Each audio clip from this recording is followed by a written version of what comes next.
મામલતદારશ્રીઓ, રાજકીય સામાજિક આગેવાનો, ક્લાર્કશ્રી, ઓપરેટરશ્રી, તલાટીશ્રીઓ, તાલુકાના લોકો અને લગભગ રાત દિવસ તડકો છાંયો, શિયાળો હોય, ઉનાળો હોય, ચોમાસું, કોઈ પણ ઋતુ હોય, ફ્લડ હોય, ચૂંટણી હોય, રાત દિવસ જોયા વગર મારી સાથે ખડે પગે ઊભા રહ્યા અમારા ઓપરેટર, પટ્ટાવાળા અને ડ્રાઈવરશ્રી, તમામ લોકોનો હું ખરેખર દિલથી આભાર માનું છું. લગભગ 10 વર્ષ જેટલો સમયગાળો વતનમાં નોકરી કર્યા બાદ આજે અને વતનમાં 10 વર્ષનો જે સમયગાળો નોકરી કરવાનો જે મને મોકો મળ્યો, તાલુકાની સેવા કરવાનો જે મોકો મળ્યો, એ બદલ ખરેખર દિલથી હું તાલુકાની જનતાનો, તમામ રાજકીય સામાજિક આગેવાનો, ખાસ કરી સ્ટાફ મિત્રોનો આભાર માનું છું. હવે આગળ નવો પોર્ટફોલિયો, નવા લોકો, નવો વિસ્તાર, નવા ચેલેન્જીસ તમે બધાએ જોયેલા છે, પણ એ ચેલેન્જીસ નથી ગણતો હું એને. મારા માટે એક્સાઇટિંગ છે, એડવેન્ચર છે, એટલે એક તો લડી લઈશું, એમાં કોઈ ઇસ્યુ નથી. ખરા ચેલેન્જીસ જે હતા એ મારે માંડલમાં નોકરી કરવાના હતા. જે કહેવાય કે ભાઈ વતનમાં નોકરી કરવી અને વતનના લોકોનો પ્રેમ જીતવો કોઈ પણ કલંક વગર, એ ખરા ચેલેન્જીસ માંડલમાં હતા મારે, જે તમારા બધાના સહયોગથી સુખ શાંતિથી આ 10 વર્ષનો સમયગાળો હું ગાળી શક્યો. એ બદલ તમારા તમામ લોકોનો, સ્ટાફ મિત્રોનો ખરેખર દિલથી આભાર માનું છું. સ્ટાફમાં બધા મિત્રોનો સારો એવો સહકાર રહ્યો છે. ક્યારેક કંઈ બોલવું પડે, થોડું કડક થવું પડે અથવા કંઈ કહેવાઈ ગયું હોય તો એ પણ દિલથી માફી માગું છું. ક્યારેક કોઈને મીઠો ઠપકો આપવો પડે અને ના કરવું જોઈએ, પણ અંગત પ્રેમ હોય ત્યાં જ થાય.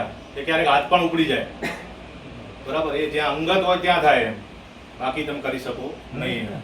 પણ તેમ છતાં કોઈ ભૂલ થઈ હોય તો માફી માગું છું. તમામનો ફરીથી ખૂબ ખૂબ આભાર. Thank you. સાહેબના પ્રગતિનો દિવસ છે એટલે આમ તો ખુશીનો દિવસ કહેવાય કે પ્રગતિ છે, એટલે પ્રગતિના અનુરૂપ હું કહીશ કે સાહેબ જે ફિલ્ડમાં હતા એ ફિલ્ડને હવે ફિલ્ડ બદલાય છે. એટલે હવે સાહેબને જનમાનસથી માંડીને બધી રીતે એક્યુરેસીથી માંડી સામેની વ્યક્તિ, રાજકીયથી કેટલા બધા હોય છે, હવે પક્ષો એક પક્ષ નથી. આપણે કહેવાય છે કે 18 આલમો છે, કહેવાય છે કે બાર ગમે આપણા વડીલો કે જે બોલી બદલાય. હવે બોલી બદલાય તો એની તાસી, રહેણી કેણી બધું બદલાય. હવે એ માહોલની અંદર રહેવું અને કાર્ય કરવું એક કઠિન તો હોય જ છે, કારણ કે મેં જે વિસ્તારો જોયા છે આજીવન આપણને એમ કે આ વિસ્તાર શું આ રીતના, પણ એની અંદર પાછું પુનઃને વિવેકથી કામ કરવું એ જ મહત્ત્વ છે. અને હવે સાહેબે આ પેનથી કામ કરવાનું છે. હવે સાહેબે સહી કરતા 4 વાર વિચારવું પડશે, પ્લસ માઇનસ આ તે કે ભાઈ ઓકે દંડ આ તે એમ, કે સિનલેસ સહી તો સુપર ઓથોરિટી તરીકે જ કરે છે એમ. એટલે હવે બધા ચેલેન્જ સુધી માંડીને બધી રીતે એક્યુરેસી સાથે ચાલવું પડશે, મેનેજમેન્ટ. અને હવે સાહેબનું કર્તવ્ય અમારે જે આખું ઓલ ગુજરાત સ્ટેટનું મામલતદારનું કેડરનું ગ્રુપ છે, હવે એની અંદર આજની તો અઠવાડિયે એન્ટર થશે. ગ્રુપમાં જોઈન થયા પછી એક્ટિવિટી આખી બદલાઈ જશે કે ભાઈ આ મામલતદારથી આ મામલતદારને અડધી રાતે કોઈ કોલ કરવો, બીજું મેનેજમેન્ટ વ્યવસ્થાપન. અમે જ્યારે દાતા ઇલેક્શન હતું, હવે ઓબ્ઝર્વ એમ કે ગરડો જોવું છે, ઓન ધી સ્પોટ ત્યાંના મામલતદારનો સંપર્ક કરવો, પ્રાંત સાહેબનો સંપર્ક કરવો, મેનેજમેન્ટ કરવું, વ્યવસ્થાપન કરવું. એટલે નેચે સીધું નાયબ અમદાર એક્ટિવ હોય એટલે એ બધું લિંક પકડી લે અને આખું સ્મૂથ આખી.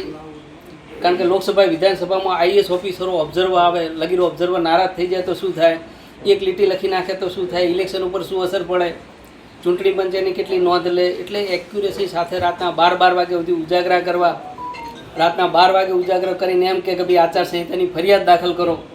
હવે ફરિયાદ કેવી રીતે દાખલ કરવી, હોમે પૂર્ણ છે શું નહીં, આખું બધી આ ચેલેન્જો અમે તો જોયા છે કે ટોપલે પેલા કે એટલે આ બધા પ્રશ્નોનું રાત દિવસ એનાલિસિસ કરીને કરવાની વાત છે. એટલે હવે સાહેબનું જે સ્ટેજ બદલાઈ જાય છે. હવે અતારગઢી સાહેબ જ્યાં રહ્યા, જે રીતે પ્રકૃતિમાં સત્સંગથી રહ્યા, હવે સ્ટેજ બદલાય છે. એટલે સ્ટેજને અનુરૂપને એ રીતે આખું કાર્ય પદ્ધતિ અને બધાને સાથે લઈને ચાલવું પડશે. એ એક ચેલેન્જ હોય છે કે બધાને તો આપણે કેવી રીતે સાથે લઈને ચાલી શકીએ. એ રીતે અનુરૂપ રીતે પોતે પ્રગતિ કરે, કાર્ય કરે. કારણ કે કોઈ જગ્યા એવી નથી કે ચેલેન્જ છે જ નહીં ગુજરાત રાજ્યમાં. આજ એવી કોઈ જગ્યા તમને જોવા નહીં મળે એમ કે શાંતિ તો શમશાનમાં જ છે, બીજે ક્યાંય નથી હાલ માણસ તરીકે. અને શમશાનની જેને સાધનાઓ કરી હોય એને જ ખબર હોય રાતના 12 વાગે કે શમશાન શું વસ્તુ છે એમ. એટલે સાહેબને આપણે ખૂબ ખૂબ પ્રગતિ કરે અને જે ચેલેન્જો છે ત્યાં ચેલેન્જો ચેલેન્જ સ્વીકારીને આગળ વધે એ રીતે શુભકામના છે. કારણ કે તો જ તમારી નોંધ લેવાશે કે ભાઈ ચેલેન્જની અંદર વર્ષ 1.5 વર્ષ કામ કર્યું અને કર્યા પછી જે પ્રગતિ આવશે ને એ પછી 5-10 વર્ષ સુધી પ્રગતિ તમારે જોવી નહીં પડે ઓટોમોશન તરીકે.